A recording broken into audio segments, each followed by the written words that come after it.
Hello दोस्तों, आप सभी का स्वागत है हमारे यूट्यूब चैनल पे वीके एग्ज़ाम प्रिपरेशन में। तो आज है 11 फरवरी 2025। आज के जितने भी इम्पोर्टेंट क्वेश्चन बनते हैं उन पर डिस्कस करेंगे और उनसे रिलेटेड जो भी फैक्ट बनते हैं उनको भी डिस्कस करेंगे। और हमारे इसका PDF आप में टेलीग्राम चैनल पे जाके ले सकते हैं। हम डिस्क्रिप्शन पर लिंक से दे देंगे, तो वहाँ से आप प्राप्त कर लीजिएगा। तो चलिए स्टार्ट करते हैं पहला क्वेश्चन से। आज का पहला क्वेश्चन क्या कह रहा है? तो आज का पहला क्वेश्चन है, हाल ही में किस राज्य के मुख्यमंत्री एन बीरेन सिंह ने इस्तीफा दिया है? तो एन बीरेन सिंह ने अभी इस्तीफा दिया। तो किस राज्य के हैं? ये हैं मणिपुर के। मणिपुर के सीएम बीरेन सिंह ने इन्हें इस्तीफा दिया है। तो एन बीरेन सिंह ने इस्तीफा दिया। मणिपुर के मुख्यमंत्री एन बीरेन सिंह ने 9 फरवरी 2025 को अपने पद से इस्तीफा दे दिया। ये निर्णय सुप्रीम कोर्ट के निर्देशों के 5 दिन बाद आया, जिसमें राज्य में जारी जाति हिंसा के संबंध में जांच के आदेश दिए गए थे। चलिए नेक्स्ट क्वेश्चन।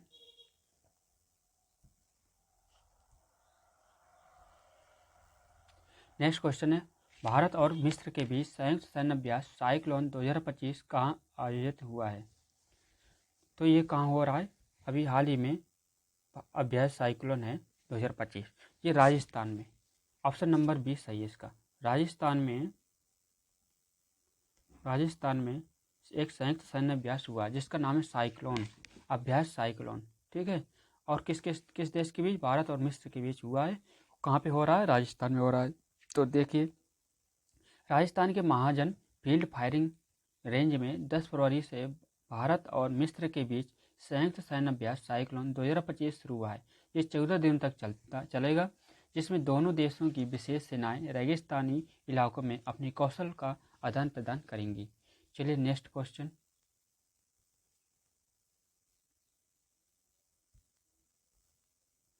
नेक्स्ट क्वेश्चन है, आरआरबी ने हाल ही में अंतर्राष्ट्रीय डिजिटल भुगतान के लिए कौन सा नया सुरक्षा उपाय लागू किया है? तो कौन सा सुरक्षा उपाय लागू किया है? अभी आरबीआई ने डिजिटल भुगतान के लिए एक नया सुरक्षा उपाय लागू किया है। तो ये एएफए नाम का एक अतिरिक्त प्रमाणीकरण कारक है। ऑप्शन नंबर ए इसका सही हो जाएगा। तो इसको अभी आरबीआई ने हाल ही में डिजिटल भुगतान के लिए लॉन्च किया है। तो चलिए इसके डिटेल्स देखते हैं। आरबीआई द्वारा अंतर्राष्ट्रीय डिजिटल भुगतान के लिए अतिरिक्त प्रमाणीकरण सुरक्षा लागू। भारतीय रिजर्व बैंक ने ऑनलाइन अंतर्राष्ट्रीय डिजिटल भुगतान के लिए अतिरिक्त प्रमाणीकरण कारक एएफए लागू करने की घोषणा की है, जिसमें भारतीय उपभोक्ताओं के लिए अंतर्राष्ट्रीय लेन देन अधिक सुरक्षित हो जाएंगे। चलिए नेक्स्ट। प्रधानमंत्री मोदी और फ्रांस के राष्ट्रपति मैक्रोन ने किस सम्मेलन की सह अध्यक्षता की है? तो किस देश की है? अभी हमारे देश के हमारे मोदी जी और फ्रांस के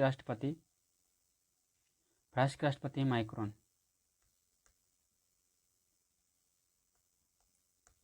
इन्होंने अभी सह अध्यक्षता की है। ये फ्रांस के हैं, ये भारत के मोदी प्रधानमंत्री हैं। ठीक है, ये भारत के राष्ट्रपति हैं। तो इन्होंने सह अध्यक्षता की है किस पर? तो ये किया है एआई शिखर सम्मेलन पर। एआई शिखर सम्मेलन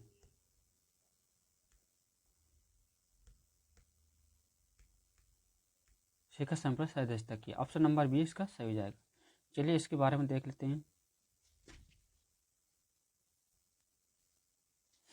प्रधानमंत्री मोदी ने और फ्रांस के राष्ट्रपति एमुअल मैक्रोन ने पेरिस में आयोजित एआई शिखर सम्मेलन की सह अध्यक्षता की, जिसमें एआई के वैश्विक प्रभावों, सुरक्षा, शासन और नवाचार पर चर्चा की है।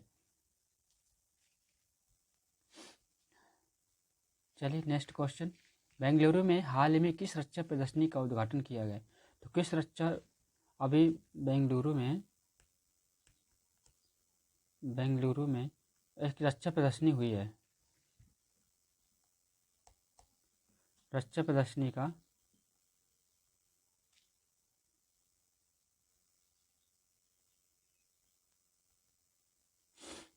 रक्षा प्रदर्शनी इसका उद्घाटन हुआ है।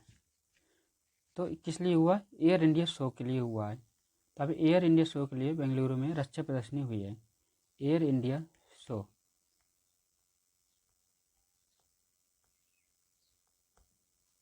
इसमें रक्षा प्रदर्शनी हुई है। ऑप्शन नंबर इसका सी सही हो जाएगा। चलिए इसकी डिटेल से देखते हैं। बेंगलुरु में एशिया की सबसे बड़े एरो इंडिया शो का उद्घाटन हुआ है। तो रक्षा मंत्री राजनाथ सिंह बेंगलुरु में यलहंका एयरफोर्स स्टेशन में एशिया के सबसे बड़े एरो इंडिया शो का उद्घाटन किया। ये 5 दिवसीय प्रदर्शनी 10 से 14 फरवरी तक चलेगा, जिसमें भारत की रक्षा क्षमताओं और स्वदेशी नवाचारों का प्रदर्शन किया जाएगा। नेक्स्ट क्वेश्चन, नामीबिया के पहले राष्ट्रपति, इनका हाल ही में निधन हो गया है। उनका नाम था सैम नुजोमा। सैम नुजोमा नाम था इनका। ये नामीबिया के राष्ट्रपति हैं, सैम नुजोमा।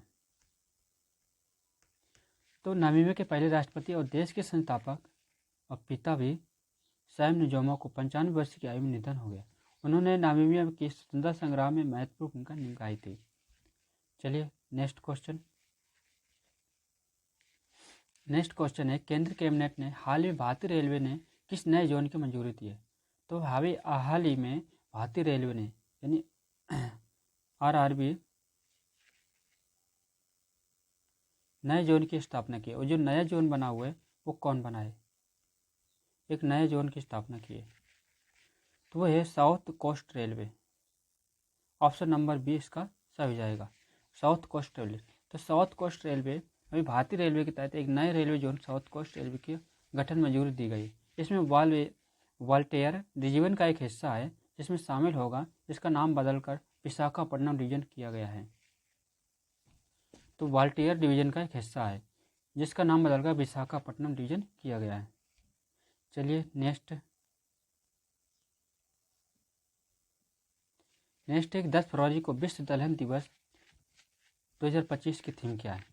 देखो 10 फरवरी को दलहन दिवस मनाते हैं। 10 फरवरी को दलहन दिवस मनाया गया।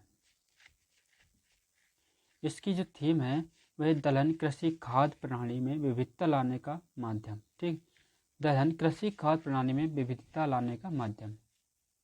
चलिए इसका डिटेल से देखते हैं। 10 फरवरी को विश्व दलहन दिवस मनाया जाता है।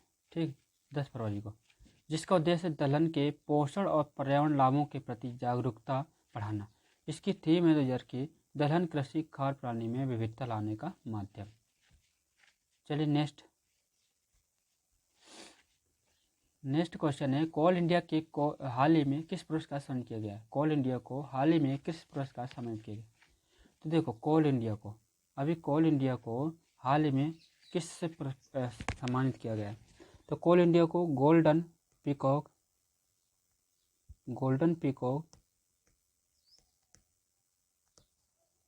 CSR अवार्ड से सम्मानित किया गया है। ऑप्शन नंबर सी इसका सही हो जाएगा। तो कोल इंडिया लिमिटेड के कॉर्पोरेट सामाजिक उत्तरदायित्व में उत्कृष्ट योगदान के लिए गोल्डन पीकॉक CSR अवार्ड 2024 से सम्मानित किया गया है। चलिए नेक्स्ट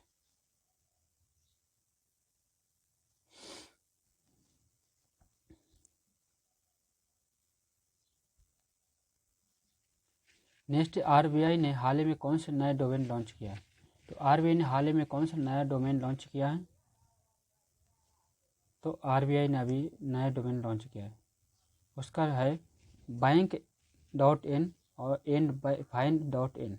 इसको लॉन्च किया है। भारतीय रिजर्व बैंक ने डिजिटल भुगतान के लिए सुरक्षा बढ़ाने के लिए बैंक.in और fine.in डोमेन लॉन्च किया, जिसमें ऑनलाइन धोखाधड़ी के मामलों में कमी आएगी। ये उसका उद्देश्य है। चलिए फिर आज यहीं तक के लिए आप सभी को थैंक्स। कल फिर मिलते हैं इस वीडियो में। जब तक लिए आप सभी को धन्यवाद। हमारे वीडियो को लाइक और शेयर करें और जो भी गलती हो कमेंट बॉक्स में लिखकर बताएं। हम पूरा प्रयास करेंगे आपको अच्छे से अच्छा कंटेंट देने के लिए। तो आप सभी को धन्यवाद। शुभ दिन हो।